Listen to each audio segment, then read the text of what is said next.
அனைவருக்கும் இனிய காலை வணக்கம். கலை ரசிகர்களுக்கும் நாடக கலைஞர்களுக்கும் மற்றும் உரிமையை வச்சிருக்கிற அனைவருக்கும் என் பொன்னான வணக்கத்தை தெரிவிச்சுக்கிறேன். இப்போ நான் சென்னை ராயபுரம் வந்திருக்கிறேன். இப்போது பிப்ரவரி மாதம் 27ஆம் மயான கொள்ளை வருது. இந்த மயான கொள்ளைக்கு தேவையான எல்லா பொருளும் இந்த பாருங்க, அம்மன் கிருடம், சித்தாங்கு, கங்குலி எல்லாமே ராயபுரத்தில் சிறந்த முறையில் செஞ்சு தராங்க. அவருடைய நம்பரை உங்களுக்கு நான் யூடியூப்பில் கீழே போடுறேன். கமெண்ட் வேணும்னா யாருக்கு வேணாலும் என்னை தொடர்பு கொள்ளுங்கள். அவருடைய நம்பர் தரேன்.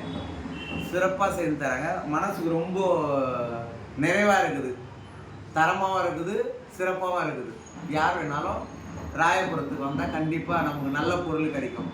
நம்ம நாடக நடிகர் கூட இந்த மாதிரி கிரீடம் வேணும் அப்படின்னா என்னை தொடர்பு கொள்ளுங்கள். நான் இந்த கிரீடம் வாங்கி கொடுக்குறேன் உங்களுக்கு. நன்றி, வணக்கம்.